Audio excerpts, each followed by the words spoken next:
Welcome back to the Fort Johnson podcast. This week, we're shifting gears to tackle a topic that's not just crucial, but downright vital: motorcycle safety. Now, let's face it, fellow riders, there's nothing quite like feeling the freedom that comes with cruising down the highway, wind in your face, and the purr of your trusty steed beneath you. But amidst the thrill of the ride, we must never forget paramount importance of staying safe out there. On this week's episode, we're strapping on our helmets and rolling out our crash course in motorcycle safety.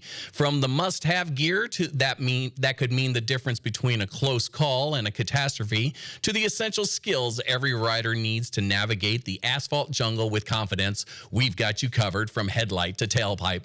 So whether you're a seasoned rider with thousands of miles under your belt or a newbie eager to feel the rush of the open road for the first time, saddle up and join us as we rev up the conversation on motorcycle safety.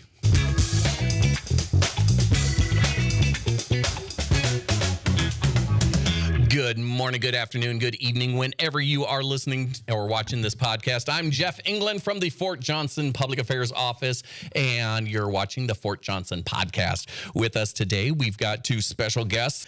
We've got Staff Sergeant Anthony Camarano.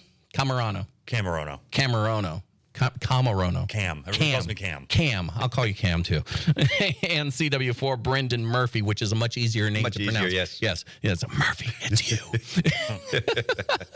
So you guys are the motorcycle safety gurus around here, and you take care of all the motorcycle rides and safety stuff. Do you guys do the safety classes, too? No, we do not. That's contracted out to a civilian through the Motorcycle Safety Foundation. Excellent. And but this isn't your full-time job is motorcycle safety. You're just like mentors, right? Correct. Yeah, it's additional duties pretty much essentially for both of us and the other mentors across the installation. So every unit, brigade and below, will have a senior mentor, and then companies will each have a mentor as long as they have a rider in their company and stuff. Yeah. Nice. And so, where do you guys normally work for the rest of the week when you're not doing motorcycle safety stuff? I'm over at 1-5 Aviation Battalion. I'm the senior maintenance officer over there. Ah, gotcha. So if you're kind of like a crew chief, kind of. No, they actually work. So you're in charge of the crew chiefs.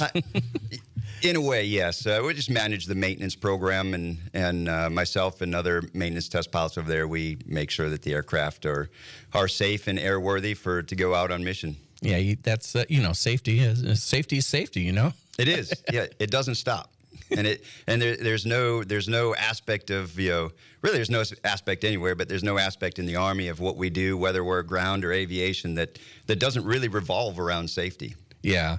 Hey, Cam, so where you work, Cam? 353 North Fort with the SVAC. The SVAC. Oh, that's the most important thing. They say the Army.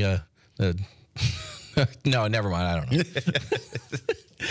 So what do you do over there? An OCT. An OC. Oh, look at that. OCT, Operation Control Trainer. Close enough. Operate something like that. Operator Controller Trainer, something like that. So basically, we're the ones that go out with the SFAB during their training exercises, and we watch them do their job and then tell them what's good, what's bad, what they can improve on. So. Oh, it's good all around. But you guys are, but more importantly, especially this week, you're motorcycle enthusiasts. We're motorcycle enthusiasts year-round, but this week is kind of a significant week, as in May 1st starts Motorcycle Safety Awareness Month. Oh, nice. Yeah, when the weather gets nicer, the bikes come out, and nobody wants to be riding a bike and go up against a car. Please pay attention to your surroundings. Well, to be fair, it's Louisiana. The weather's always nice. Oh yeah, we are very fortunate down here that we have pretty much a 12-month riding season here, so it is really nice. Yeah, it's not like we're in North Dakota. No, anywhere where it snows. So there's a safety ride every year. Almost every year when you possibly can. And this year it was on May 3rd. It was on May 3rd, yes, Friday. So the weather might not have agreed, but it's rain or shine. It is. Yeah, we'll see. So let's see when you're How long have you guys been riding bikes? I've been riding two wheels basically since I was just a kid, but I started riding dirt bikes when I was probably about 6 or 7. My dad had a motorcycle, and so I'd always ride with him on the back. And then I turned 15, and I got my car permit and my motorcycle permit at the same time. And then I got a year later when I turned 16, I got my both licenses, and I've been riding a motorcycle on the street since I was 16. So we won't say how long that was, but I'll tell you, it's more than 30 years. Oh wow! No, that tracks. I mean, it's about as much as I have too. It's like I started off on a little trail bike when we'd go out camping and stuff, and then worked my way up to the first big street bike I had, and a Yamaha RX 50K. Wow, power. Yes. I don't know. How did you deal with it? Oh man, it was crazy. Yeah, it was like a 5-speed moped. Those pit bikes are fun. So what do you ride? Well, I have 4 motorcycles. 4? 4. And And you don't ride them all at the same time? I can. Oh wow, that's impressive. You have to pay to see that. No, I primarily ride my 02 VTX 1800, big cruiser. Oh nice. Yeah. Like riding a big old easy chair. Yeah. Well, being as big as I am, it's like I have a Honda Grom that he's seen me on, and it's like a bear on a unicycle. Yeah. Super fun, but not comfortable for long distance. So, yeah. Now the bikes that I prefer Harleys, and the first one I got when I was in Italy was a Fat Boy, and that was because I fell in love with the Fat Boy motorcycle from Terminator 2. Oh yeah, yep. Did you carry the shotgun? Oh man, I wanted one so bad. Yeah. with the car. Oh yeah, that's cool. But then I moved on to another Fat Boy. I had the first Fat Boy black denim Fat Boy low in Louisiana. And that lasted about a week, and then somebody else got one too. But it was yours for a week, though. It was. You had the title for a week. It was. And and then I had an Ultra Glide, a nice big cruiser with bags and luggage and all that stuff. And they were all nice. And the things that I always wore, people teased me when I wore chaps. But it's like, well, have you ever had road rash? It's like, those things will help, and or burning yourself on the exhaust, like we were talking about. Absolutely, yes. And the Fat Boy low. What I noticed was your leg would sit right, or like rest right on the oil cap, and that thing gets hot. Yep. Yeah.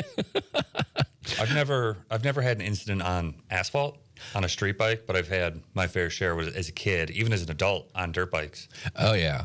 Stationed in Fort Campbell out at Land Between Lakes, riding my dirt bike. My wife's behind me on her 4-wheeler, and I got hit by a drunk UTV driver. Oh geez. If I hadn't been wearing my helmet, if I hadn't been wearing my chest protector and my boots, I don't even know what would have happened. Oh, safety. Yeah. Safety first. There it is. Always wear the. Now that's one of the rules when you ride a bike on post, right? You have to have all of your safety IPE. The DODI. And it's on post, off post, on duty, off duty for soldiers. It doesn't matter. There's no distinction between whether you're on or off the installation, or if you're on duty or off duty. It applies to soldiers 24/7, 365. Anytime they're on a motorcycle, they've got personal protective PPE equipment that they're required to wear. And a DOT or Snell approved helmet is one of the requirements. Long sleeve shirt, long sleeve pants, long sleeve shirt, full pants, full fingered gloves, because a lot of people like to cut the fingers off their gloves and stuff like that, but full fingered gloves, and then sturdy over the ankle footwear or boots are all required equipment. That's the required equipment. Of course, we do recommend or suggest that they protect themselves as much as possible.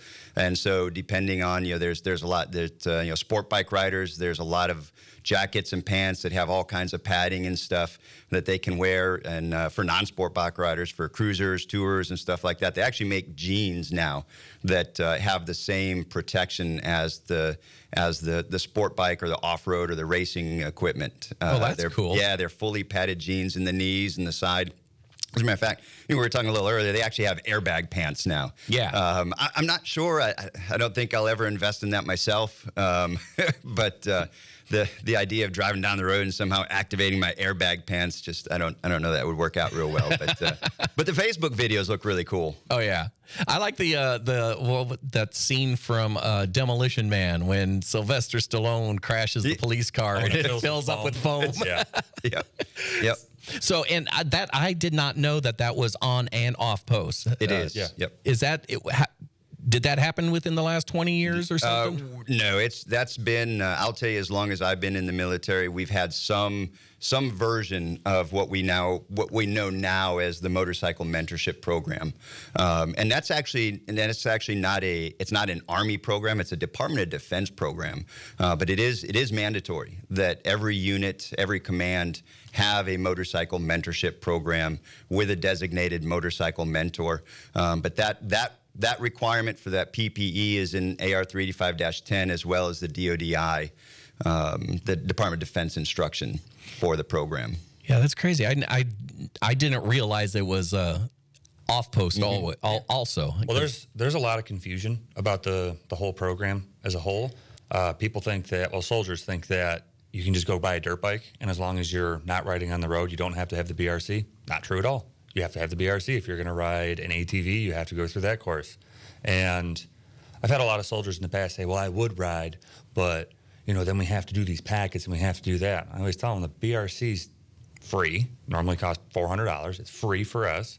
And then you get 2 days out of work where you just get to go ride motorcycles and hang out all day. And every class you take after that is more money you're saving, more knowledge you're getting, more everything. And then we have quarterly rides plus the yearly rides plus, I don't know. It's a lot of fun, and I don't know. Yeah, the BRCs and the advanced, I don't know what you guys are calling it. Rider course. Rider courses. But my insurance company offered me discount if I had that class. So. Yes, sir. Yep. Yeah, and the BRC and that's like everything in the Army.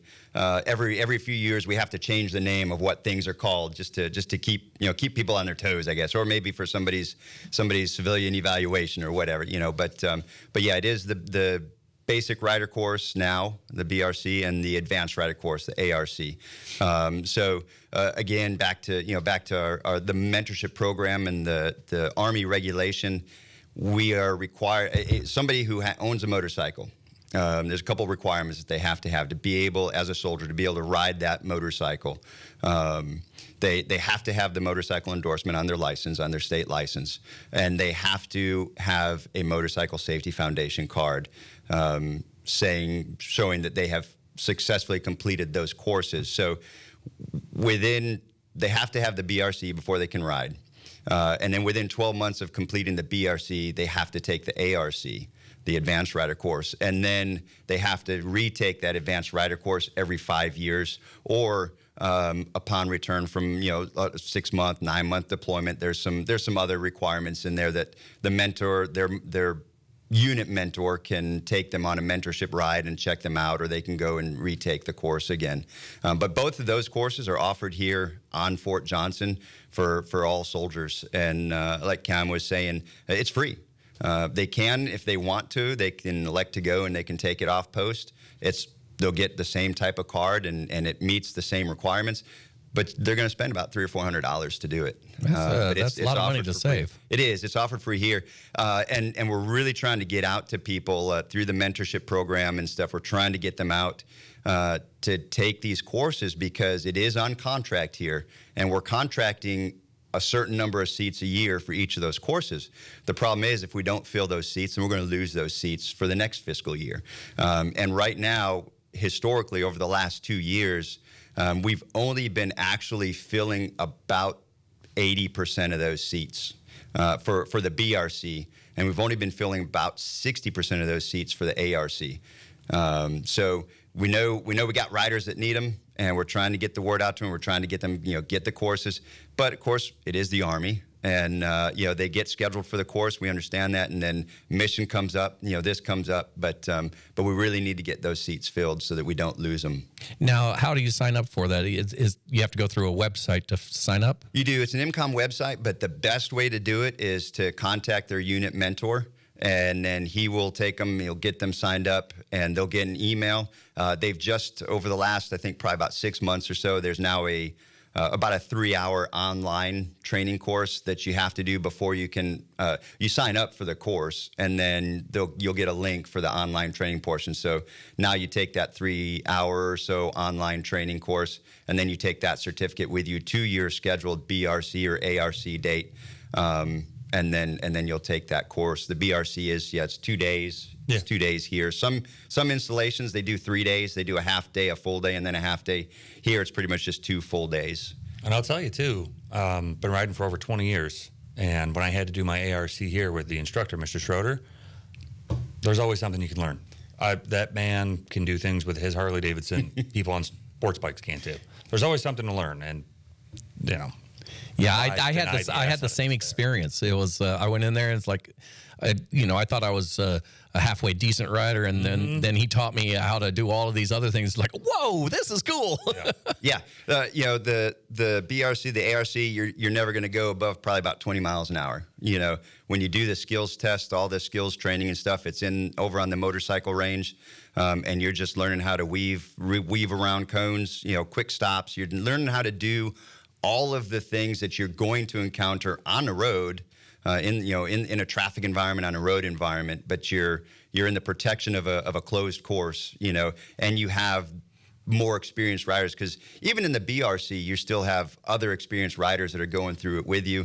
And then when you get to the ARC, you've got guys that have maybe 1 or 2 years of experience, and you've got guys that have 20 or 30 plus years experience. And so you get that shared experience.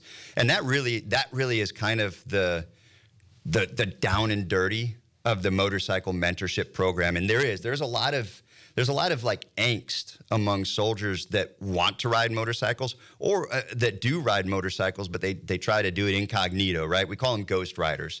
They're guys that ride motorcycles, but they don't tell anybody about it, and they kind of do it in the shadows because they don't want to be part of that program, because they think as soon as they become part of that program, and as soon as they let their command or their leadership know they ride a motorcycle, all of a sudden they have all these requirements, and then they're going to be told what to do, how to do, when to do it. That is not what the mentorship program is about, and that's really what we're trying to push to soldiers here on Fort Johnson and stuff, is that come out, be a part of the program. Don't hide in the shadows. And when we think about mentorship, that's that developmental relationship between somebody of more experience and somebody of lesser experience. And it's all about learning and making our riders better, and in turn making ourselves better as well. But hopefully making them safer. We're not going to probably change too many people's attitudes, but hopefully we'll at least be able to give them the skills that they need to be able to make those quick reactions on the road. When they're driving down 171 through Leesville and all of a sudden a car stops real fast in front of them to make a right turn and stuff, they know how to avoid that situation. They know how to avoid it because they're looking for it before it happens.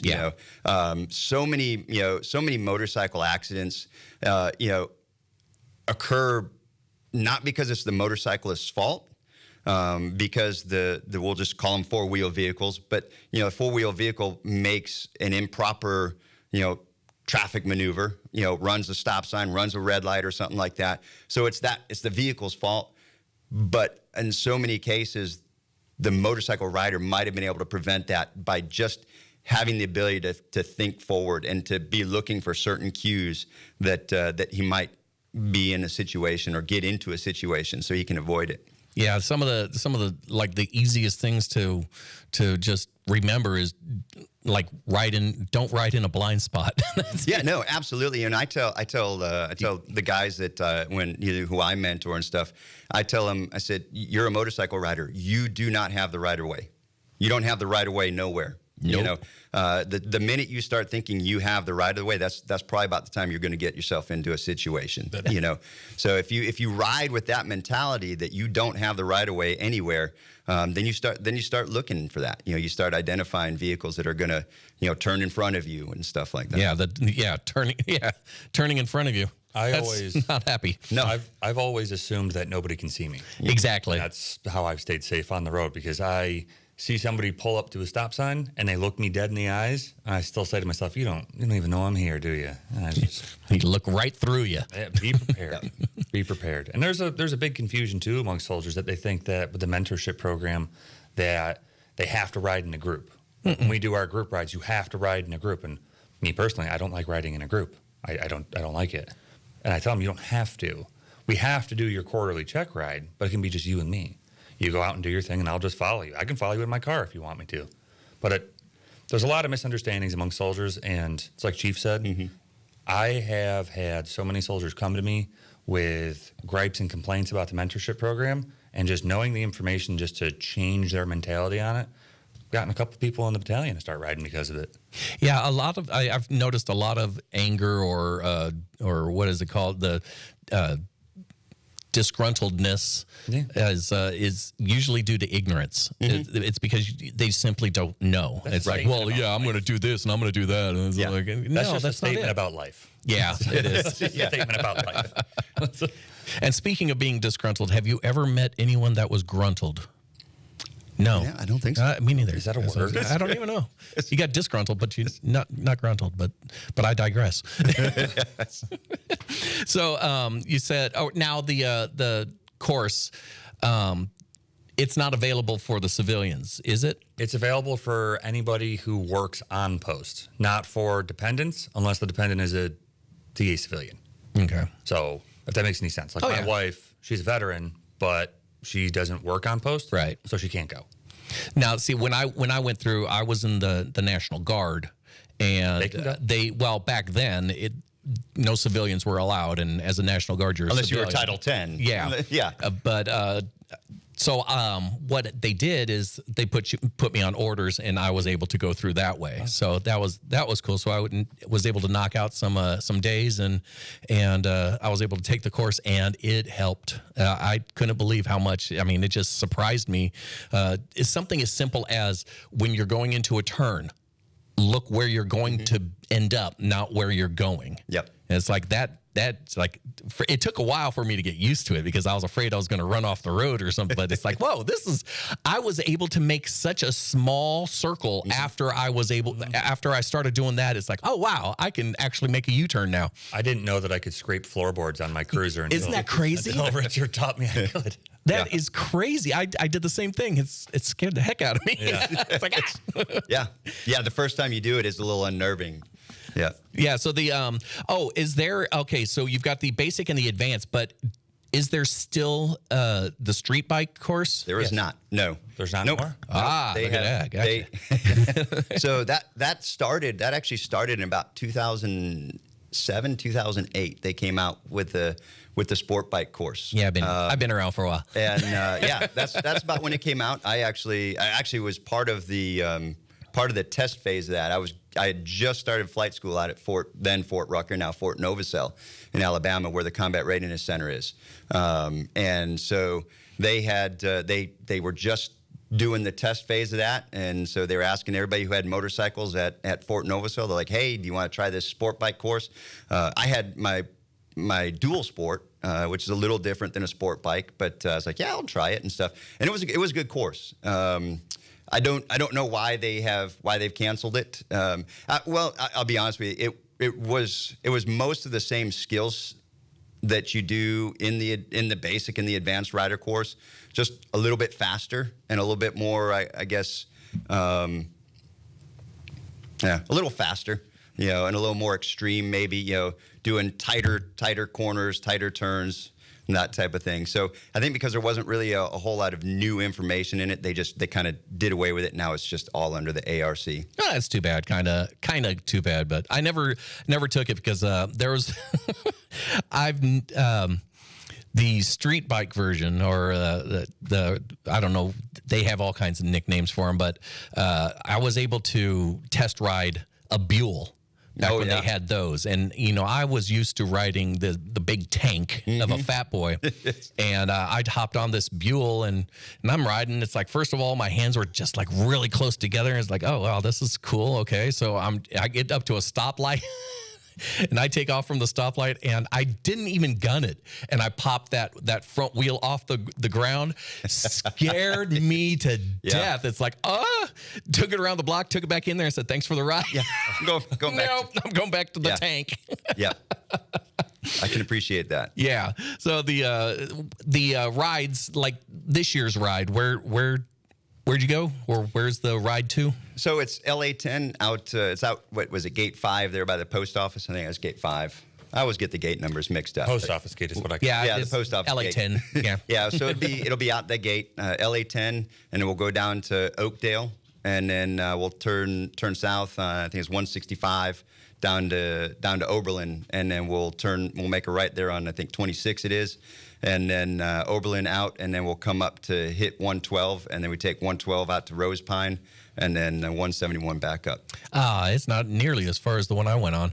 We went all the way out to Beaumont. That was fun, and I got to have Wiener Schnitzel out in Beaumont. Those are great, and so we, for this ride, for the installation ride especially, we have riders of all experience levels. Mm-hmm. We've got guys who might have just got their endorsement last week, to guys who are super experienced. So we try to make the ride interesting, but we also understand that some guys aren't used to riding more than maybe 10 or 12 miles back and forth to work yet. So we try to keep it right around 100 miles, which makes the ride with one. We have one break in the middle, and it's usually down there between Oakdale and Oberlin is where we're kind of about the halfway point, and we'll stop. Each group will stop for about 15 minutes. So it makes the overall ride about 2.5 hours. Oh, that's not a bad ride. No, it's and you'll see some guys get back here and they get off and they're kind of like, oh, that was a lot, and so so we try to keep it that. We try to keep the route interesting, but also we try to limit the number of sharp turns that are there, and we really pay attention to the road surfaces and stuff. If guys want to go out and hit some of the other really great riding around here, it's better to do that in smaller groups. Yeah, 2 to 3 bikes and stuff. Yeah, I remember one trip we went out to Toledo Bend. The dam area, yes. And there's like a park right there, and that's where one of our rest stops was. It was really nice out there. Yeah, there's a lot of guys. One of the popular routes is riding over to Toledo Dam and up to the Fin and Feather. Fin and Feather. There's a little restaurant on the west side of the lake up there. They were closed last time we tried to go there. Oh, yeah, they have been closed. But what we do here, for our installation rides, because we typically have a large group of people. Anywhere from 50 to 75 bikes and stuff like that. And so we keep each group that goes out will be 10 bikes or less. And then we just do basically kind of a little bit of a rest break. But what we do is we have food trucks that will come here. And so Kai's Island Grill, they've supported us every year and had their food truck out there, for when guys return for lunch, and stuff. And we've had Coffee Cat out there in the morning providing, providing for sale, of course. I don't want to put anything out, but yeah, providing for sale, coffee and pastries and stuff, before the riders go out and stuff. And that's easier because then you don't, we get everybody starting and ending at the same spot, and we lose a couple along the way that they kind of venture off and do their own thing. But really the goal is to get everybody to return here. We've got Lower Motorsports that has been faithful every year that we've done this, and they've provided some motorcycle accessories and apparel that they've donated as kind of door prizes and stuff. So we've got a lot of people in the local community that support the ride and stuff, and so we get people to go out and come back, and it's been really good. Oh, well, awesome. If if someone's either contemplating getting a motorcycle or has gotten a motorcycle recently or has a motorcycle and just hasn't been through any of the courses, which is a requirement, you have to have it or you get busted. Please don't ride a motorcycle if you're not meeting the minimum requirements. And if you're one of the ghost riders, as Chief called them, the ramifications for that are really, really bad. If you don't have a packet and you get into an accident, TRICARE's not going to cover you. Because you're not in compliance with the regulation. Oh, that's not good. Yeah. And I mean, it's the Army, so commanders have a lot of authority that they can wield to prevent somebody from riding a motorcycle. You know? And turning into a flaming skeleton while riding at night is not a fun thing to be. But if you're going to be a ghost rider, it looks great. It looks great in the movies, but yeah. And it's just to be in compliance with the regulation. It's not hard. So how would they go about finding who the mentor of their unit is? Yeah, if they don't know who their mentor is, then contact the Garrison Safety Office. The phone number is 337-531-RIDE. Yes. RIDE. 337-531-RIDE. RIDE. Yep. Gotcha. And so I would put my personal number out there, but I'm not going to be doing this job forever. Cam's not going to be doing it forever. So the Garrison Safety Office is the best point of contact for them to get to. Now the Garrison Safety Office isn't going to know who their mentor is, but what the Garrison Safety Office is going to do is they're going to forward that individual's name to one of us mentors that they do have a list of, to the senior installation mentor, and then we can reach out and make sure we get them connected with the right people. But 337-531-RIDE, and then they'll you get. could always ask an NCO. Ask an NCO. If the NCO doesn't know, they can ask the next NCO. They all know the answer. All right, well, Cam, Chief, it was great having you in here, and I hope to have you back again soon. Yeah, well, if not before, at least next May. I'll be here. Thanks for joining us with the motorcycle safety episode of the Fort Johnson podcast. Please hit that subscribe and like button, and be sure to tune in to us every week. You can see us on YouTube, and we can link to Facebook and all that stuff. And if you have any ideas for what you'd like to see on the show, give us an email, give us a call, something. We're over at the Public Affairs Office. And I'm Jeff England, and we'll be listening and watching at you later.